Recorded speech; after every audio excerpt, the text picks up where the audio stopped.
మహబూబ్ నగర్ జిల్లాలో ఎండల తీవ్రత రోజు రోజుకు పెరుగుతూ వస్తుంది. ఈ క్రమంలో గడిచిన 4-5 రోజులుగా భారీగా ఉష్ణోగ్రతలు నమోదవడంతో పూర్తిగా జిల్లా ప్రజలు ఉక్కిరి బిక్కిరి అవుతున్నటువంటి పరిస్థితి జిల్లా కేంద్రంలో కనిపిస్తుంది.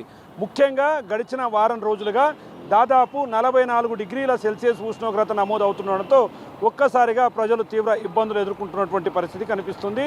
ముఖ్యంగా మనం జిల్లా కేంద్రంలో చూసుకున్నట్లయితే మెయిన్గా గద్వాల జిల్లాకు సంబంధించి వడ్డేపల్లి, అదేవిధంగా వనపర్తి జిల్లాకు సంబంధించి కానాయపల్లి మరియు పాన్గల్ ఈ మండల కేంద్రాల్లో దాదాపు 45.6 సెంటీగ్రేడ్ ఉష్ణోగ్రత నమోదు అవుతుండడంతో ఒక్కసారిగా రోడ్లపైకి రావాలంటే కూడా ప్రజలు జంకుతున్నటువంటి పరిస్థితి కనిపిస్తుంది.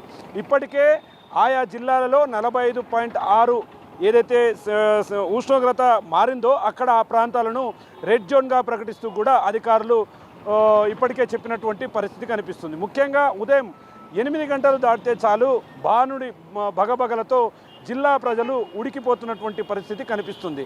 ఇక మేజర్గా ఉమ్మడి పాలమూరు జిల్లాకు సంబంధించి ప్రధానంగా నారాయణపేట, వనపర్తి, నాగర్ కర్నూల్, మహబూబ్ నగర్, అదేవిధంగా గద్వాల జిల్లా ఈ జిల్లాల్లో సైతం కూడా వ్యవసాయం చేసుకోవడానికి రైతులు పొలాల దగ్గరికి వెళ్ళడానికి జంకుతున్నటువంటి పరిస్థితి కనిపిస్తుంది. మరో 4-5 రోజుల పాటు ఉష్ణోగ్రతలు ఇదే విధంగా ఉంటాయని చెప్పి కూడా వాతావరణ శాఖ హెచ్చరికలు జారీ చేస్తున్నటువంటి పరిస్థితి కనిపిస్తుంది.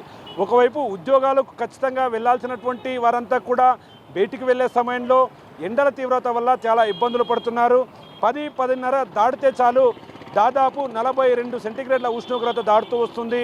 సాయంత్రం 3 గంటలు చేరేసరికి ఈ ఉష్ణోగ్రతల్లో భారీ మార్పులు చోటు చేసుకుంటూ 44-45 డిగ్రీల వరకు కూడా ఉష్ణోగ్రతలు నమోదవుతున్నటువంటి పరిస్థితి కనిపిస్తుంది. ముఖ్యంగా ట్రాఫిక్లో ఉన్నటువంటి పోలీసులు సైతం కూడా ట్రాఫిక్ చేసే క్రమంలో కూడా వారు తీవ్ర ఇబ్బందులు పడుతున్నారు. రోడ్లపై చిరు వ్యాపారాలు చేసుకున్నటువంటి ఫుట్పాత్ వ్యాపారులంతా కూడా తీవ్ర ఇబ్బందులు ఎదుర్కొంటున్నటువంటి పరిస్థితి అయితే మహబూబ్ నగర్ జిల్లా కేంద్రంలో కనిపిస్తుంది. మేజర్గా నిన్న ఏదైతే గద్వాల జిల్లాకు సంబంధించి వడ్డేపల్లి మండల కేంద్రంలో 45.6 సెంటీగ్రేడ్ ఉష్ణోగ్రత నమోదవడం ఒక్కసారిగా ప్రజలను తీవ్ర ఇబ్బందులకు గురి చేసినటువంటి పరిస్థితి కనిపిస్తుంది. ముఖ్యంగా రోడ్లపైకి వచ్చేవారు జాగ్రత్తలు పాటించాలి, ఖచ్చితంగా క్యాప్స్ ధరించాలి.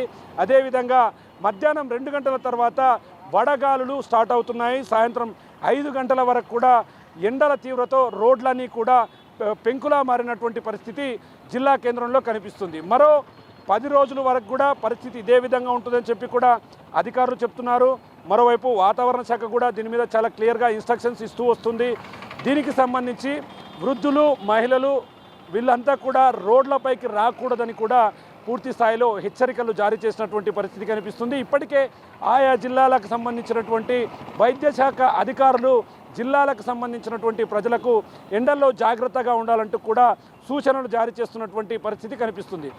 గతంలో ఎన్నడూ లేని విధంగా ఉష్ణోగ్రతల్లో భారీ మార్పులు చోటు చేసుకోవడం ఇలాంటి వేసవి అధికంగా కావడానికి సహాయపడుతుందని చెప్పి కూడా వాతావరణ శాఖ చెప్తున్నటువంటి పరిస్థితి కనిపిస్తుంది. గత వారం నుంచి పరిస్థితి ఇదే విధంగా కొనసాగుతుంది. కూలర్లతో సేద తీరుదామని ఇంట్లోకి వెళ్ళినప్పటికీ అక్కడ వాతావరణంలో పూర్తిగా మార్పులు రావడం, ఉష్ణోగ్రతల పెరుగుదల అధికంగా ఉండడంతో ఎక్కడ కూడా ఆ చల్లదనాన్ని మాత్రం ప్రజలు పొందలేకున్నటువంటి పరిస్థితి కనిపిస్తుంది. ముఖ్యంగా చిన్నపిల్లలను, వృద్ధులను రోడ్లపైకి రావద్దంటూ చెప్తున్నారు. మరోవైపు ఇళ్లలో ఉండి ఉక్కిరి బిక్కిరి అవుతున్నటువంటి పరిస్థితి మహబూబ్ నగర్ జిల్లా కేంద్రంలో కనిపిస్తుంది. ఇది ఉమ్మడి పాలమూరు జిల్లా వ్యాప్తంగా ఉన్నటువంటి ఎండల తీవ్రతకు సంబంధించినటువంటి లేటెస్ట్ అప్డేట్. కెమెరా పర్సన్ నగేష్తో Shankar Goud, Big TV, Mahabubnagar నుండి. For more videos like this, subscribe Big TV channel.